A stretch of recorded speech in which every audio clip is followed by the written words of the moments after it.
Glória a Deus. Eu saúdo os irmãos com a paz do Senhor.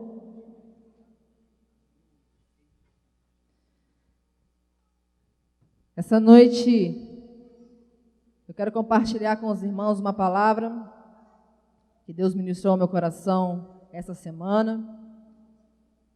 E eu espero que Deus ele possa revelar verdadeiramente aquilo que Ele tem para nós nesse dia. Porque o Senhor, Ele tem algo novo sempre. E a palavra do Senhor, ela sempre se renova. E eu tenho certeza que nessa noite não vai ser diferente. Para aqueles que estão com o coração aberto e com os ouvidos atentos, eu tenho a certeza de que receberão muito de Deus nessa noite. O tema da palavra que eu quero compartilhar com os irmãos é o seguinte: se tem azeite, há esperança. Você pode falar para o irmão que está do seu lado aí? Se tem azeite, há esperança. Quem tem azeite aí reservado na botija? Amém? Quero te convidar a abrir no livro de 2 Reis, no capítulo 4. 2 Reis, no capítulo de número 4.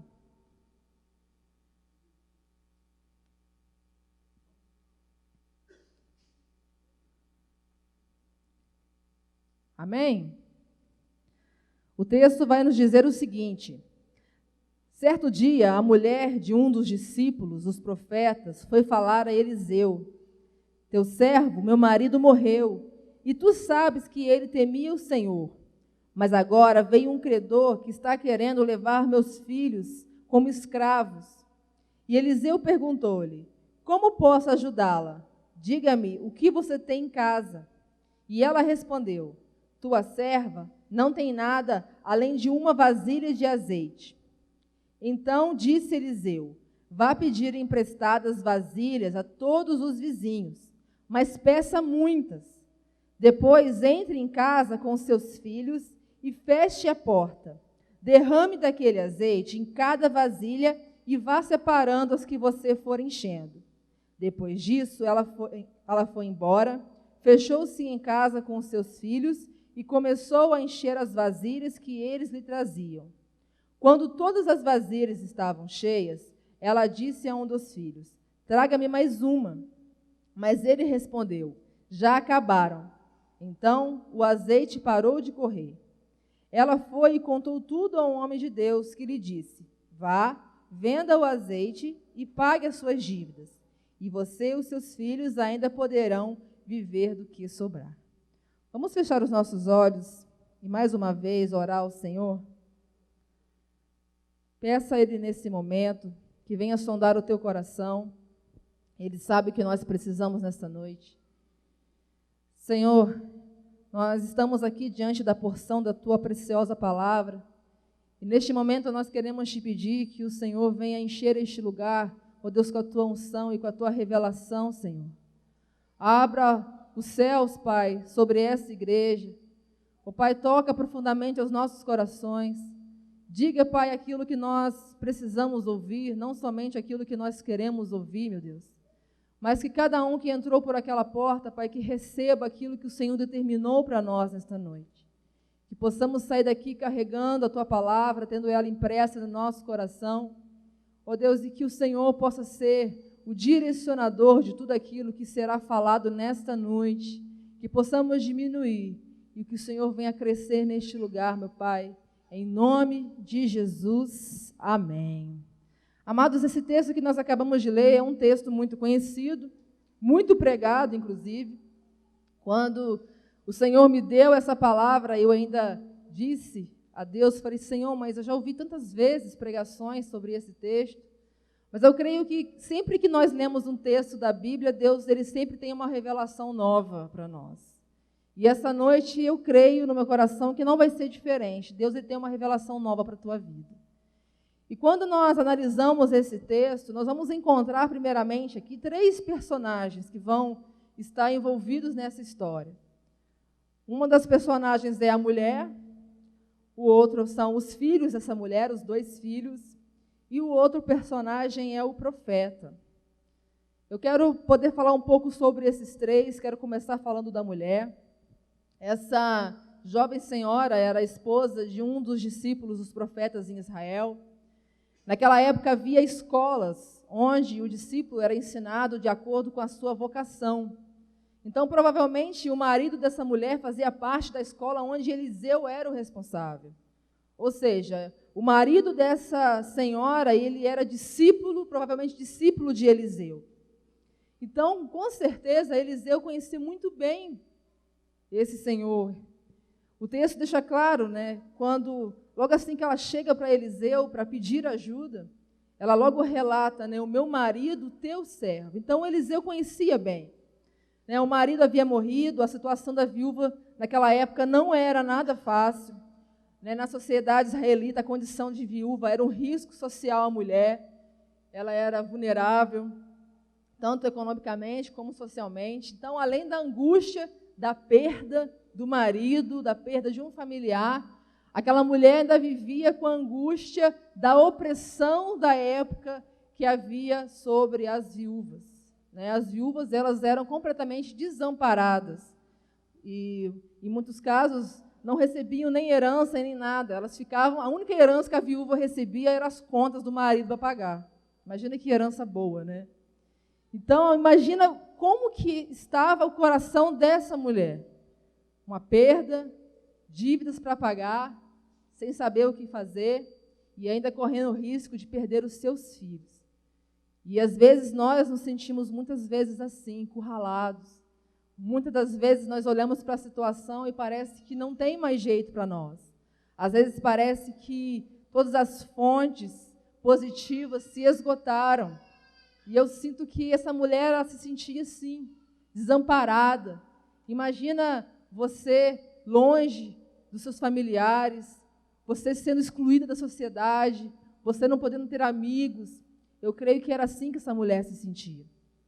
E aí o outro personagem que nós vemos nessa história são os filhos dessa mulher, que estavam correndo o risco de serem levados como escravo em troca do pagamento da dívida. Naquela época, amados, as crianças, os adolescentes, os jovens também não eram nada favorecidos. Ao contrário, as crianças eram a classe menos favorecida da época. Elas eram vendidas.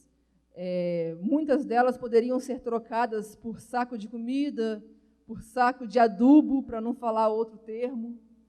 Muitas delas eram vendidas. Os jovens também eram levados como escravos.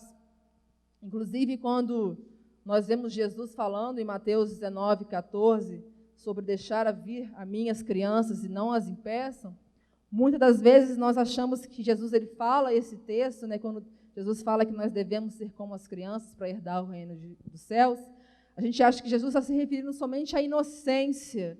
Mas, na verdade, naquela época, as crianças elas não tinham nenhum valor.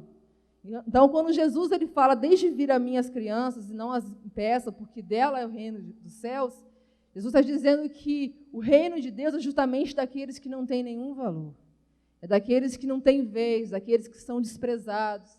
Então, se hoje talvez você chegou aqui se sentindo desprezado, se sentindo como uma pessoa que não tem valor, eu quero te dar uma boa notícia nessa noite. Eu quero dizer que o reino de Deus é para você.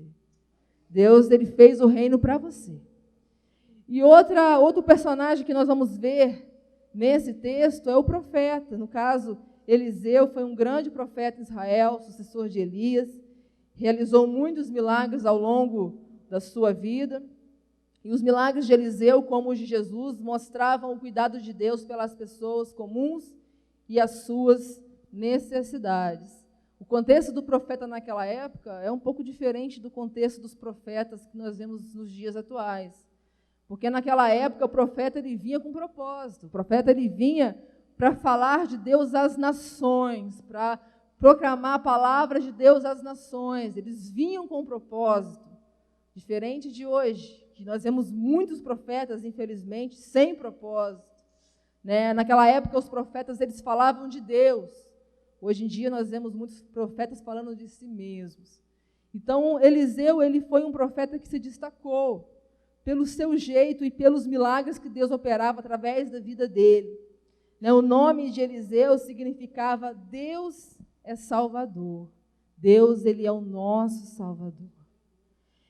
Agora, querendo entrar um pouco no texto, eu quero compartilhar um pouco dos versículos que nós lemos. O versículo número 1 começa dizendo que elas o identifica como meu marido, teu servo. Isso significa que Eliseu sabia bem quem era o falecido. Como eu disse no início, esse marido, ele era discípulo de Eliseu, então Eliseu conhecia. Provavelmente, até no velório dele, Eliseu poderia estar presente. Então, Eliseu conhecia o falecido. E assim como o profeta conhecia aquele homem, Deus também nos conhece. Deus sabe exatamente o que nós precisamos. E Ele conhece como ninguém os nossos planos. Eliseu sabia o que aquela mulher precisava, sabia da dificuldade dela, e Deus, ele sabe das nossas dificuldades. Nós estamos vivendo num período onde se fala muito de crise, mas a gente sabe que se nós estivermos com Jesus, mesmo em meio à crise, nós sairemos vitoriosos, porque quem tem Cristo não passa pela crise. Deus, ele é o primeiro a se importar com as nossas causas. A pior coisa que tem para um ser humano é quando ele chega para contar algo para alguém e ele percebe que aquela pessoa não se importa com a dor dele. Alguém aqui já passou por isso? Chegar para alguém, às vezes a gente acha que é nosso melhor amigo, a gente vai contar algo, e às vezes aquela pessoa da vida para a gente fala assim, isso que você está passando aí não é nada. O que eu passo é muito pior. Então a pior coisa é quando a gente está diante de uma pessoa que não se importa com o motivo da nossa dor. Porque, amados, às vezes a gente desdenha muito a dor do outro. Às vezes, quando uma pessoa passa por um momento difícil, a gente logo coloca aquela pessoa num lugar e fala, não, essa pessoa está passando por algo tão tranquilo e está sofrendo tanto. Mas cada um sabe o motivo da sua dor.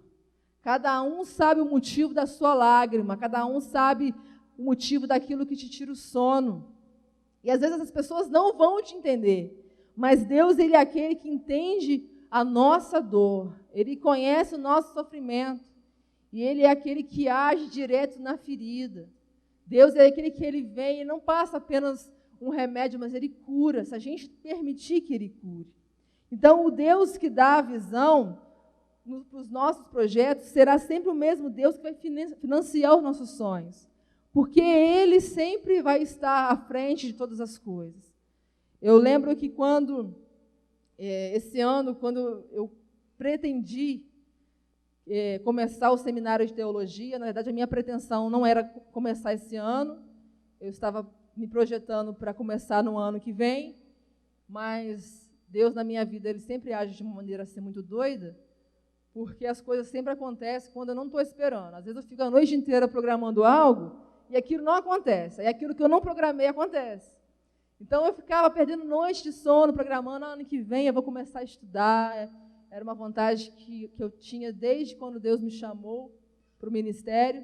E eu ficava fazendo os planos para o ano que vem, como é que eu ia fazer, como é que ia ser para me parar lá no Rio.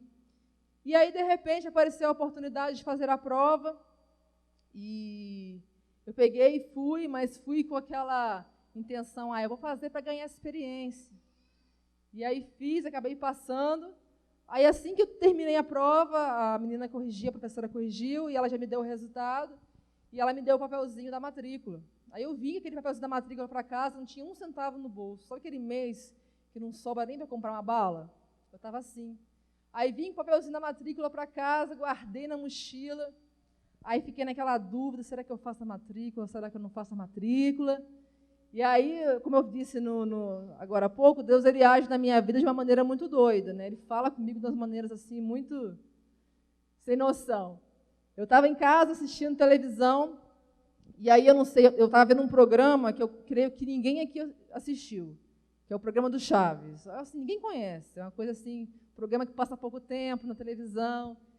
E eu estava lá assistindo o programa do Chaves, naquela cena onde a Chiquinha, ela vai para Acapulco.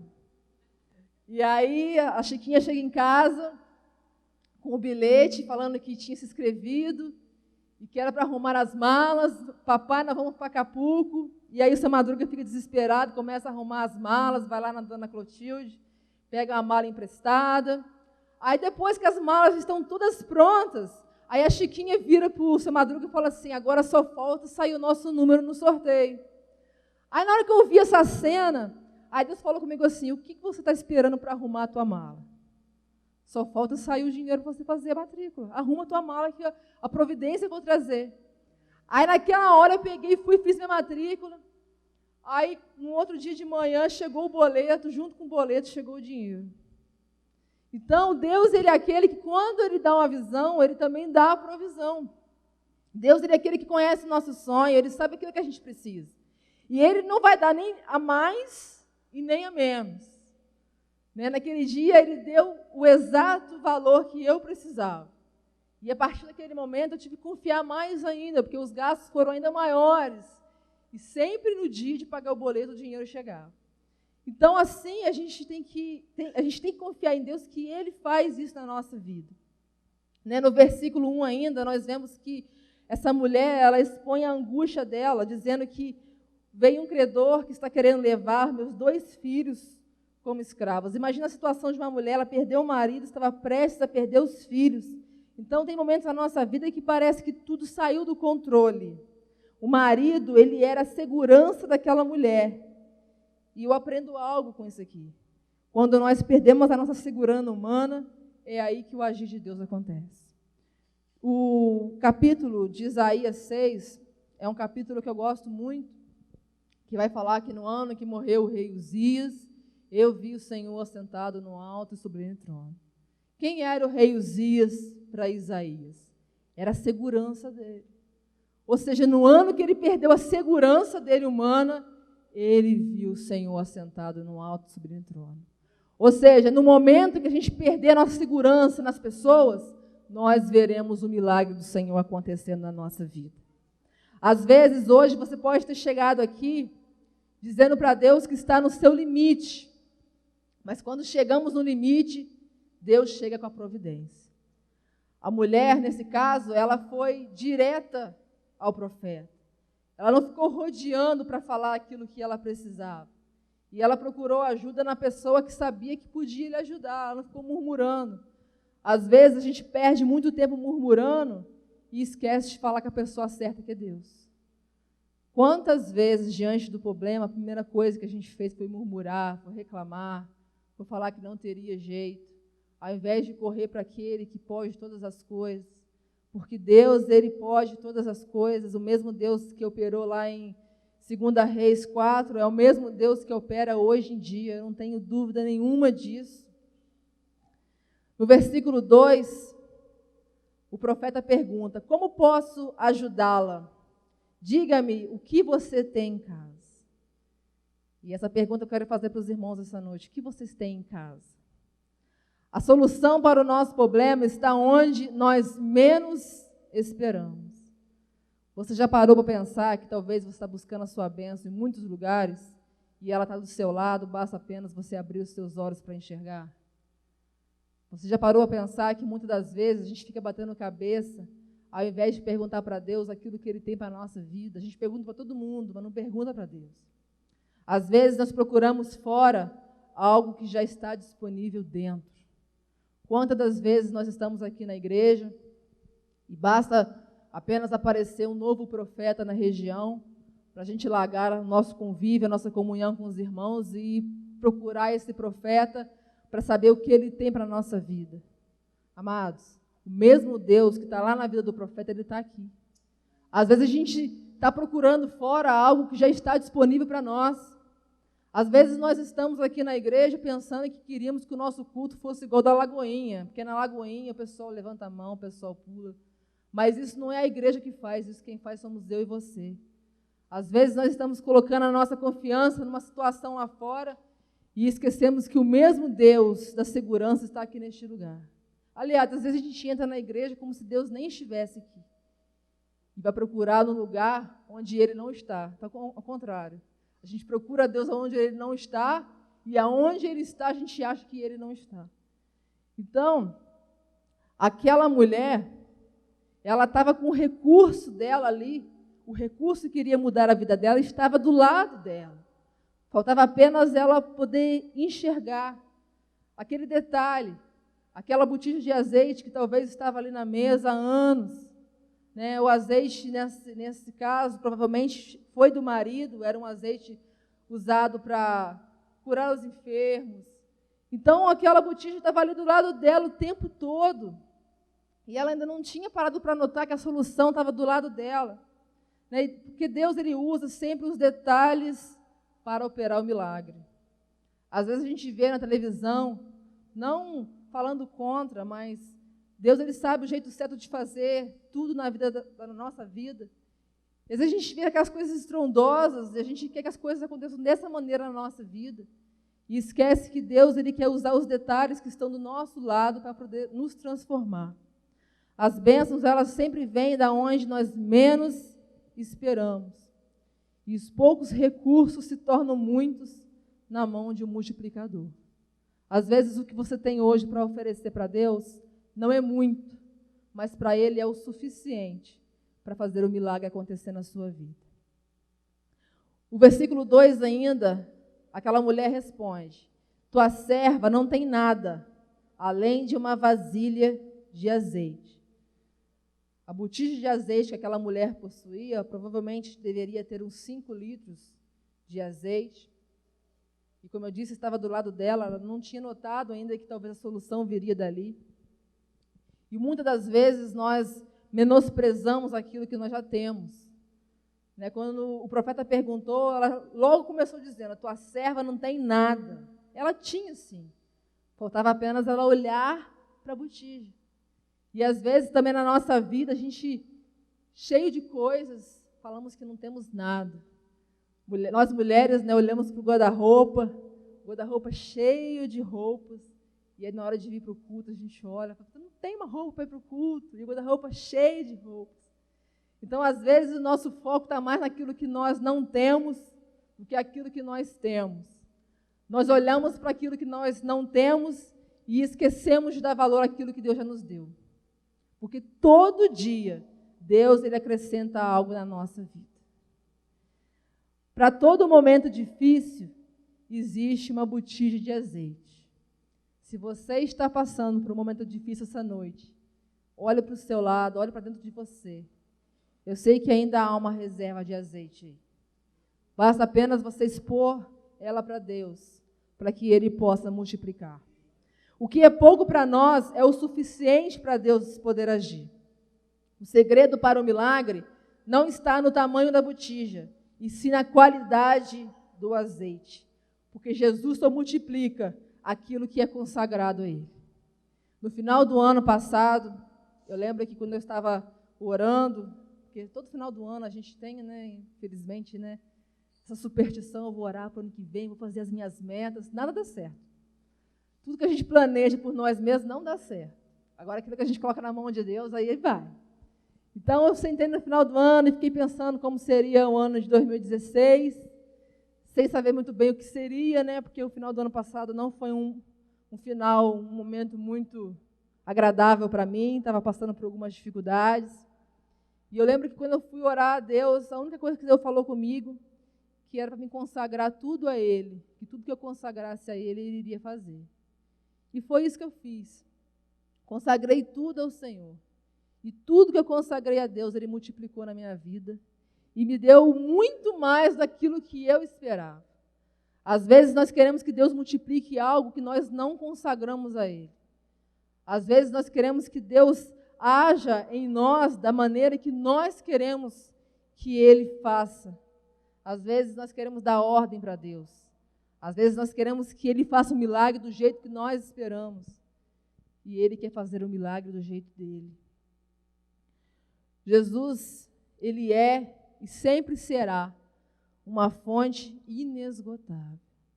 Então, se essa noite você chegou aqui cansado, abatido, eu quero dizer que a fonte que é Jesus está aqui e está jorrando unção para a nossa vida, ânimo. Deus, Ele sempre tem algo para nós, basta apenas nós buscarmos nele. O versículo 3 vai dizer, né, o profeta vira para a mulher e fala, vai pedir emprestada vasilhas a todos os vizinhos, mas peça muitas. O profeta não disse quantas vasilhas, apenas pediu que fossem muitas. A quantidade de vasilhas determina o tamanho da nossa fé. Aquela mulher, ela podia ir, eu fico imaginando o texto, ela podia ir numa casa assim, de 2 vizinhos só, pegar 2 vasilhas e falar assim, essa aqui tá bom. Mas ela não, ela foi pegando vasilhas, crendo que algo extraordinário poderia acontecer.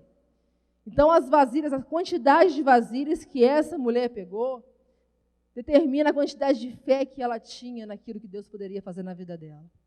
Porque, amados, a gente conta a história assim, mas eu vou ser muito sincero para vocês, eu acho que eu ficaria meio duvidosa. Eu acho que eu não teria tanta fé que nem essa mulher. De chegar diante do profeta, o profeta falar assim, não, vai lá e pega a vasilha, eu acho que eu ficaria meio desconfiado. O que esse profeta quer fazer com essas vasilhas? Porque até então ela não sabia o que ia acontecer. Então ela foi pegando o máximo que ela podia. Ela poderia se contentar com um pouco, mas ela quis pegar muitas. Então nessa noite, amados, não se contente com pouco, porque o que Deus tem para você é muito. E nós temos que estar preparados para receber de Deus aquilo que Ele tem para a nossa vida. Há algumas virtudes nossas que jamais seriam descobertas se não fossem as provações que nós passamos. Essa mulher, ela demonstrou ser uma ótima vizinha. Ela demonstrou ser uma pessoa assim, sem medo. Porque passar aí batendo na porta dos outros, pedindo vasilha, sem explicar para que era, é uma loucura. Era uma ousadia muito grande. Então, para receber de Deus o milagre, nós precisamos ser ousados. No versículo 4, o profeta diz a ela, entre em tua casa com os teus filhos e feche a porta. Derrame daquele azeite em cada vasilha e vá separando as que você for enchendo. As maiores experiências com Deus acontecem quando nós estamos em secreto com Ele.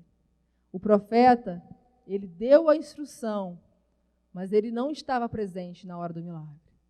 Ele disse para a mulher que ela deveria entrar na casa dela, com os seus filhos, fechar a porta, e ali dentro o milagre iria acontecer. Quando eu li esse versículo, eu lembrei da passagem quando os discípulos viram para Jesus e pedem a Ele para ensinar a oração, como orar, e Jesus vira para os discípulos e fala, entra no teu quarto, fecha a tua porta, e o teu Pai que está em secreto te verá.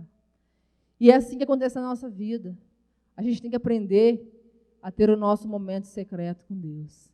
Porque é lá que as coisas vão acontecer. É fácil a gente querer que as coisas aconteçam quando as pessoas estão olhando, mas o verdadeiro milagre de Deus vai acontecer na nossa vida quando ninguém estiver presente, porque a glória tem que ser do Senhor e não nossa. O que Deus tem para nós é particular. Nós precisamos parar de expor as nossas experiências. Quantas das vezes a gente sai falando para todo mundo aquilo que aconteceu conosco? Não adianta, amados, quando a gente vai falar para as pessoas, se a gente não tiver cuidado, um fiozinho de orgulho, de soberba, ele nasce no nosso coração. Contar a vantagem das coisas que Deus faz não é nenhum mérito a Ele. Aquilo que Deus faz por nós, nós precisamos guardar. Imagina se você sair falando por aí as intimidades que você tem com o seu marido ou com a sua esposa. Eu tenho certeza que o esposo ou a esposa não iriam gostar. E Deus também não gosta que a gente tire vantagem das intimidades que nós temos com Ele.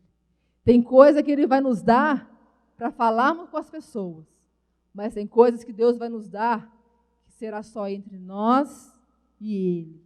E é fundamental saber guardar segredo também das coisas de Deus. Às vezes, as coisas dão errado justamente por causa disso, porque a gente está falando para todo mundo aquilo que Deus está fazendo. Às vezes, a gente coloca a culpa no inimigo, que o inimigo veio e roubou a nossa bênção, mas muitas das vezes somos nós mesmos que entregamos na mão dele. Às vezes, Deus age em silêncio, porque se Ele contar o que vai fazer com a gente vai lá e estraga. Quantas das vezes Deus revelou algo para você e você saiu contando para todo mundo e depois aquilo não deu certo? Não por Deus, mas por nós mesmos. Nós precisamos guardar no nosso coração aquilo que Deus tem falado para cada um de nós. São nas épocas mais difíceis que o azeite mais jorra. Amados, eu, assim, por algumas experiências, já pude perceber que, às vezes, é no momento que a gente está mais apertado que as coisas acontecem na nossa vida. Parece que é Deus querendo sempre nos ensinar a confiar nele. Essa semana, eu ainda estava contando um testemunho, e eu, em 2010, eu comprei a Bis, comprei uma Bis. Era um sonho meu, porque eu trabalhava longe de casa, eu queria ir. E eu lembro que quando eu comprei minha Bis, foi quando eu perdi meu emprego. Aí eu fiquei sem emprego, com uma prestação para pagar. E na época um monte de gente virou para mim e falou assim: você tem que cancelar o consórcio, você não vai dar conta de pagar o consórcio. E eu falei assim: não, se Deus permitiu comprar, Ele vai me permitir pagar também. E aí eu consegui pagar a Bis. Eu lembro que na época eu dividi em 36 vezes e paguei em 15. Aí, 3 anos depois, vendi, comprei a moto. Feliz que tinha comprado a moto. Comprei a moto no mês, no outro mês o patrão me mandou embora. Tá? E eu com mais uma dívida, sem emprego, para pagar a moto. Todo mundo novamente virou para mim e falou assim: desiste, porque você não vai ter condições de pagar. Eu falei assim: não, Deus vai me dar condições de pagar. E aí a moto que eu tinha dividido em 50, paguei 25 vezes. E aí esse ano, a gente vem, todos nós passamos dificuldades, e aí o meu sonho esse ano, minha vontade, era de comprar um carro.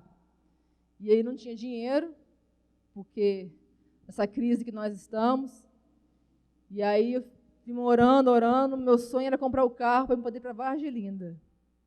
E aí quando foi esse mês que eu perdi uma parte do meu salário, foi quando eu consegui comprar o carro. Eu falei assim: Deus só age na minha vida no aperto, que é para mim justamente aprender a confiar nele. Então, quando a gente confia em Deus, é nos momentos difíceis, mais difíceis, que nós vamos ver Ele agir na nossa vida. Tenha certeza disso. Se você está passando por um momento difícil, de perda, você pode ter a certeza que se você se apegar em Deus, vai ser o momento que você mais vai contemplar a glória de Deus na sua vida. O versículo 7 vai dizer que ela foi e contou tudo ao homem de Deus o que tinha acontecido. O propósito de Deus, ele tem um início, um meio e o fim. Nesse caso, teve o início, que foi o pedido de ajuda, o meio, que foi o milagre da multiplicação do azeite, e o fim, que foi ela ir até o profeta de Deus novamente para contar o que havia acontecido. Depois do milagre, ela voltou ao profeta para saber qual seria o segundo passo. Muitas vezes abandonamos a Jesus no meio do processo. Muitas vezes nós chegamos, pedimos o milagre acontece e a gente vai embora. O bom resultado é a consequência de seguir a orientação certa. Imagina se aquela mulher, depois que as vasilhas se encheram, ela virasse para ela mesma e falasse assim: não, pronto, concluí o propósito de Deus, estou bem. Eu tenho certeza que ela ficaria com aquele monte de vasilha, cheia de azeite, sem saber o que queria fazer com elas. Mas depois que o milagre aconteceu, ela voltou no homem de Deus para pedir a orientação do que ela deveria fazer. E na nossa vida também é assim, a nossa vida com Deus, ela é uma caminhada. Deus, ele vai dar a bênção e muitas das vezes a gente vai ter que voltar para Deus para perguntar o que a gente vai fazer com a bênção. Porque nós mesmos não temos condição de administrar nada na nossa vida. E quando a gente aprende a valorizar as etapas com Deus, a tendência dele é cada vez multiplicar mais as coisas da nossa vida. Porque se Deus ele não pode contar conosco, se Ele dá um milagre, a gente vai embora, Ele não pode contar com a nossa devoção nele, o que Ele vai querer fazer? Então, amados, lá em Eclesiastes 10:8 tem um versículo que diz que o melhor é o fim das coisas do que o início delas. Então, nessa noite, que nós não venhamos somente a pedir a Deus pelo milagre, mas que nós possamos permanecer na presença dele quando o milagre vier. Porque, amados, ele conhece tudo da nossa vida. Se ele souber que aquilo que nós estamos pedindo será algo prejudicial, ele não vai nos dar, até nós aprendemos a estar firmes na presença dele. Então, nessa noite eu quero te convidar, vamos ficar de pé. E diante de tudo aquilo que nós podemos compartilhar um pouco, eu queria pedir que você pudesse fechar os teus olhos. E se você se encaixa em alguma dessas situações que nós falamos, eu tenho a certeza que Deus, esta noite, Ele pode entrar na tua vida e pode transformar, mudar a sua história. Eu tenho a certeza que Deus, Ele agiu na vida dessa mulher e hoje Ele vai agir na nossa vida.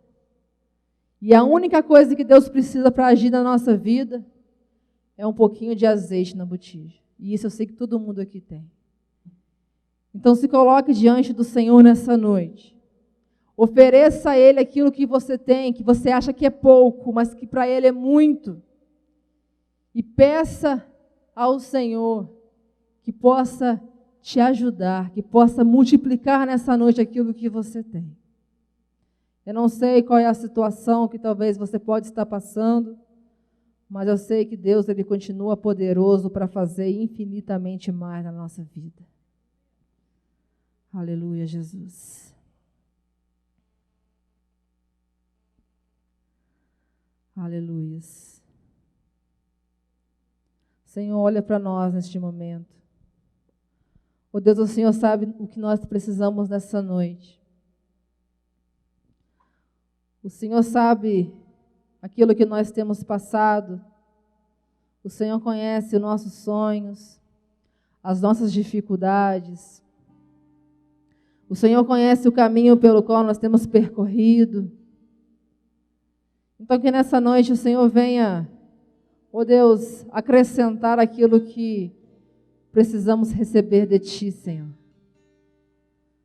Oh Pai, que o Senhor venha fazer com que o azeite venha multiplicar nessa noite na nossa vida, que o Senhor venha nos encher, Senhor. Que possamos sair daqui com as nossas vasilhas cheias. Que possamos sair daqui, Pai, repletos, Pai, da Tua unção. Que possamos sair daqui, Pai, entendendo qual é o propósito que o Senhor tem para cada um de nós. Abençoa os Teus filhos nessa noite, Senhor.